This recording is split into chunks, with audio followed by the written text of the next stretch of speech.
Hello and welcome to Follow the Money. I'm Robert Tan. Join us as we explore the tools and insights you need to jumpstart your financial journey.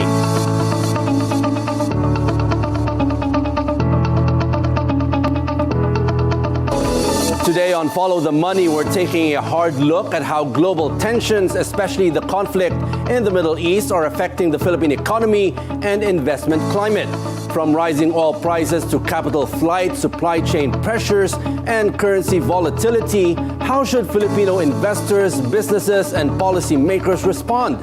And joining us to break it all down is Manny Ocampo, Senior Managing Director at Investment and Capital Corporation of the Philippines. Welcome to Follow the Money, Manny.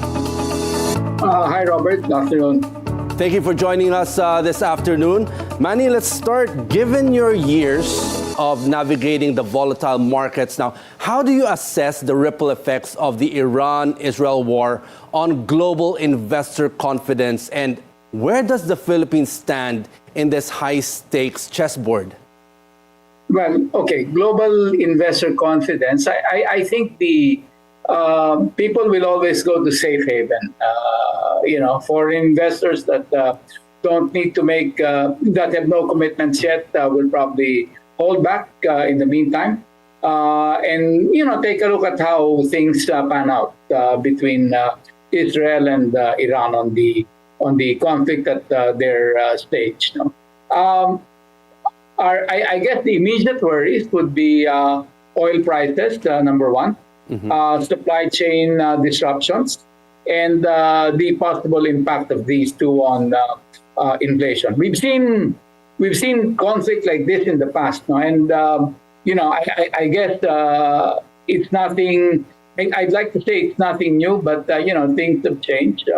So we'll see how the impact would be over the next. I'll call it next few months. That's when we see it. Manny, you mentioned oil prices spiking due to the Middle East conflict. Now, how vulnerable is the Philippines to another fuel crisis? And what's your outlook for inflation and transport costs in, let's say, the next 6 to 12 months? Okay, good you ask. The good news here is that the Philippines, as a country, we've invested quite a bit in renewable energy. So while we remain dependent on fossil fuels as a major source of energy and all, we've pretty much with all the renewable energy investments made in the country, I think we've maybe partly shielded ourselves from such oil price shock. So coming out, we will probably be in a better position on this one, on oil price shock, Robert. No, so do you see that with the advent of going into renewable energy, it will mitigate some of the shocks in the spikes in oil prices? Oh, definitely. It will cushion the impact of, say, oil going to 100, 120. Our renewable energy sources should provide some kind of comfort in that one, or shall we say, leeway on that. But on the micro level, Manny, how do you think that affects the average Filipinos here with oil prices rising? Well, for the average guy, it unfortunately affects, everybody is still dependent on fossil fuels for transportation. So that's the big hit on shall we say, the weekly budget, if you like, especially oil at 100 or 120. That hurts. So people will maybe reallocate things on the spend side on a weekly budget, and we'll see on that one. There may be now the impact of that is unfortunately inflationary pressure. So while we're seeing inflation maybe become benign, at least up to last month. Maybe the impact of inflation on oil prices will not be felt immediately, but definitely if oil prices continue to go up, over the next couple of months, we'll probably start seeing inflation creep in again. So that hurts the average Filipino. Now, Manny, in an interview with Bilyonaryo News Channel's Business 360, Israel ambassador to the Philippines, Ilan Floss, assured that the Strait of Hormuz remains stable and the energy supply is uninterrupted for now. What is your reaction to this? Well, it's a strong statement. It's a brave statement. Again, his qualification there is for now. The hope, of course, is that the conflict gets contained and it doesn't escalate. That is clearly the best case scenario for us. I would imagine Israel would be hoping for that same scenario. But I guess that push comes to shove, they will duke it out with Iran. So I have no doubt about that. That if Israel will take up to arms if need be. But how important is the Strait of Hormuz to the global movement of energy supplies? Well, it is a major highway for Middle East oil going into supply hubs, for example, in Singapore, Japan, and all that, which is our hubs actually, our oil supply actually comes from hubs out of Singapore and Japan, and so that if that traffic is upset, so then it becomes it really becomes a question of who's willing to pay higher at the end of the day. So I guess still wait and see what happens. But for now, what should the Philippines do if the Strait of Hormuz is affected by the ongoing conflict between Israel and Iran? Well, the default action would always be to take a look at other oil supplies. For example, Soviet Union, even the United States, as alternative supply for fuel, rather than relying on Middle Eastern oil. So I believe that the government pretty much has their plan B, if you'd like, on where to source oil. Now, admittedly, a lot of the oil supply now is pretty much run by private sector, especially for transport-related fuels. So again, people will shift to other suppliers just to ensure that the flow of fuel is not interrupted. Now, Manny, are we seeing or expecting significant capital flight from emerging markets like the Philippines because of these geopolitical tremors? And what tells you if hot money is staying or fleeing? Well, okay. Most foreign investors, especially in our capital markets, have already gone out, and fortunately or unfortunately. But we're very light as far as foreign funds are invested in the capital markets. You mentioned, arbitrage funds. They will look at opportunistic. The hedge funds will take a look at opportunities. They're very quick in and out anyway. So that group will be there. But they will take a look at opportunities, either opportunities to buy and take a 10-15% uptick, and then they're out again, or on particular issues, if there is an opportunity to short, they will probably take a short position. Now, do you think, Manny, that the smaller businesses are going to take a hit if it's still a wait and see from foreign investors who want to invest here in the Philippines at this time?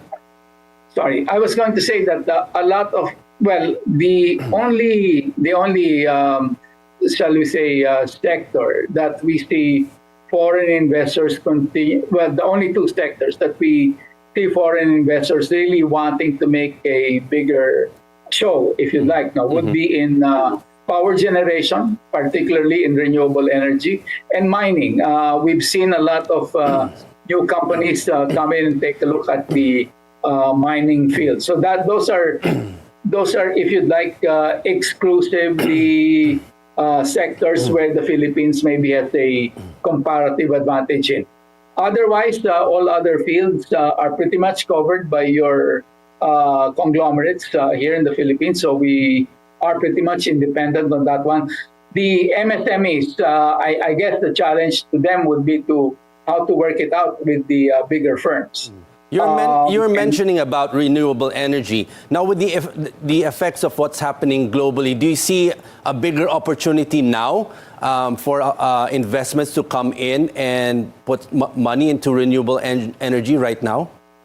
That's happening, Robert.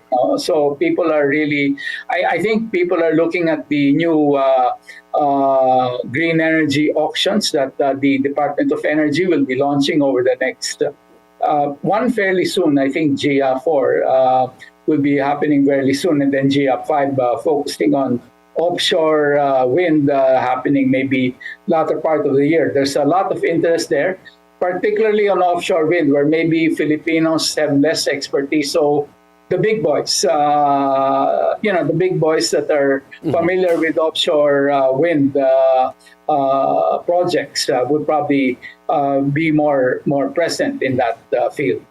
On another note, Manny, we know the Philippines is reliant also on OFW remittances. Now, do you think the flow of remittances will be impacted by that conflict? But before you answer that, Manny, we'll take a short break. Follow the money. We'll be right back.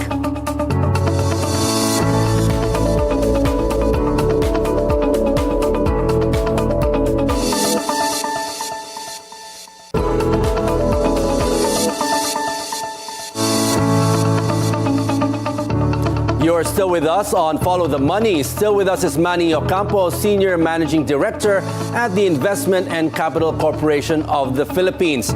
Manny, before the break, I was going to ask you about OFW remittances. Now, do you think that the flow of remittances will be impacted by the ongoing conflict? The immediate impact will probably be OFWs based in Israel that are maybe looking to come back home. For safer haven and all that. But to the extent that they can go somewhere else, they'll probably try to take a look at those options. We've queried the POEA on this one, that apparently there really is, I think the Philippines as a conscious effort has really tried to limit OFWs going to Iran. No? So again, knowing that that has always been a hot zone, if you'd like. So there are maybe less OFWs. I'm sure there are quite a few OFWs, but as a policy, I think nationally we discourage people going to Iran. So hopefully there are less people there. Now, Manny, with the escalating Middle East tensions, what do you think is the worst-case scenario that you're monitoring that could directly destabilize emerging markets like ours? Okay. Our biggest fear, if you'd like, is that the conflict spreads out.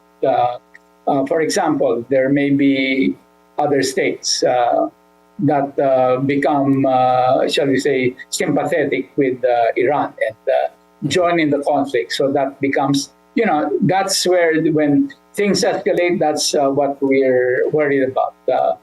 You don't know what will happen now. For example, Syria joining in. So that's one of the things that concern us. Will it expand to more states joining Iran on one side, and Israel, unfortunately, alone on the other side. So I think we continue to take a look at that. We monitor, U.S. news agencies on their take on that particular aspect.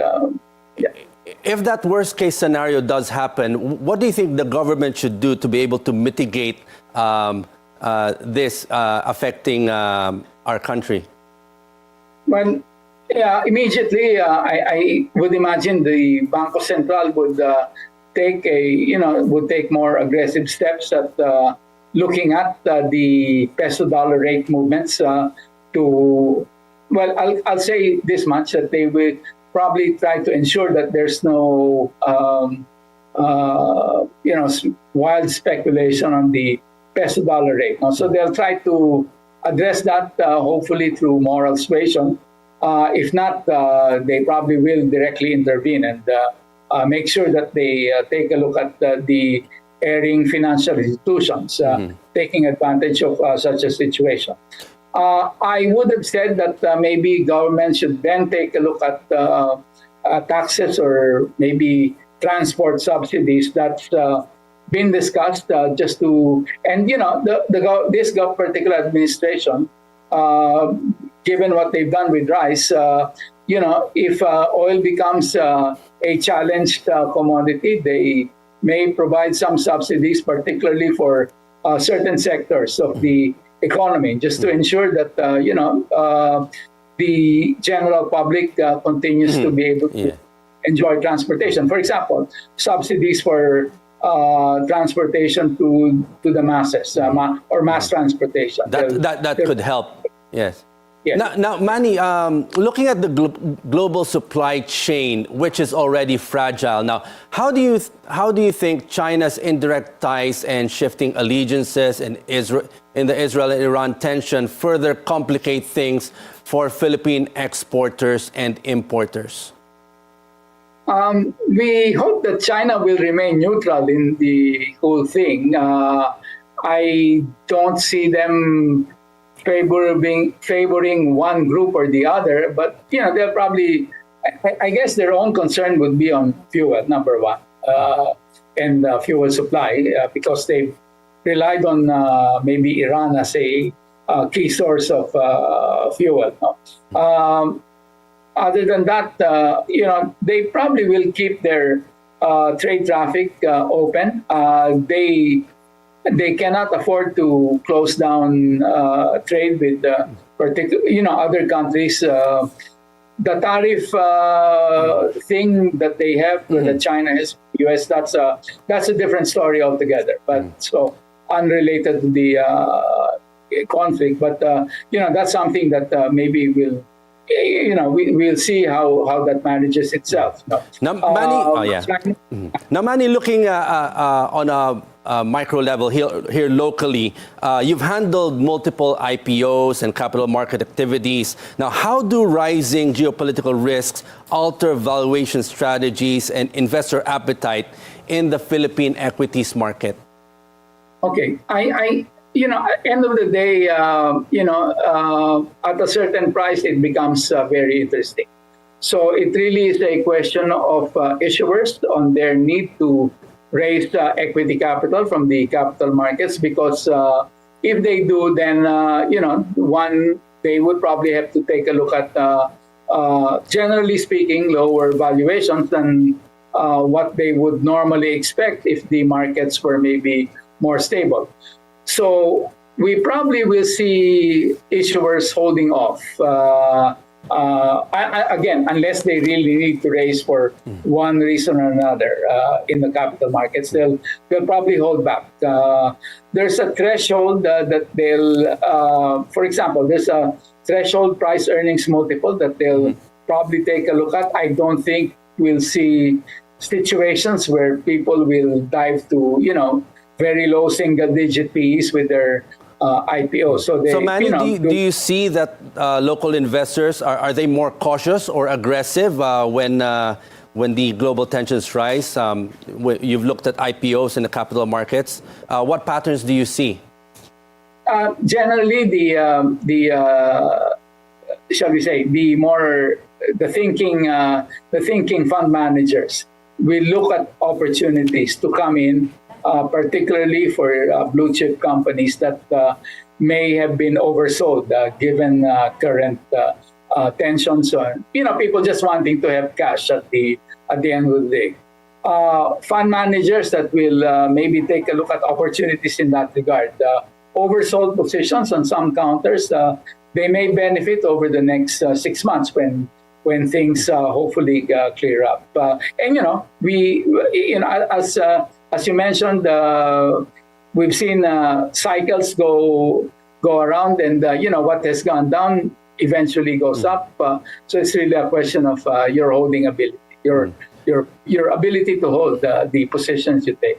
On another note, Manny, considering that the bond market tends to perform well during times of uncertainty, how do you think it will move amid the Israel-Iran conflict and the U.S. Federal Reserve's decision to keep interest rates steady? Well, our own BSP, and I would imagine their announcements come in soon, would still be looking at a rate cut, and that will provide some impetus to the bond market, for maybe stabilizing prices, stabilizing yields. If we see one asset class that we believe benefits from a rate cut by the BSP would probably be the real estate investment trust, or the REITs. The REITs, yes. Yes, they're very you see sensitive. that growing in times of... Yes, definitely, Robert. It's a good way for, the REITs, because of the regulation, they are required to kick out dividends. So that's something that investors can expect, every quarter. So, and there are established REITs already that maybe have less dependence on movements. A REIT, for example, being the most stable as far as the traditional property REITs are concerned, and then Citicore REIT, which is your energy REIT that benefits actually from renewable energy consumption. Well, that's good to know. Now, Manny, as a final note, just a quick reaction for you now. For the average Filipino trying to make sense of these faraway conflicts, what are 3 practical actions, financial or otherwise, can they now take to protect themselves from rising prices, job shocks, or market volatility? Just a quick answer for that. Sure. Look at REITs, number 1.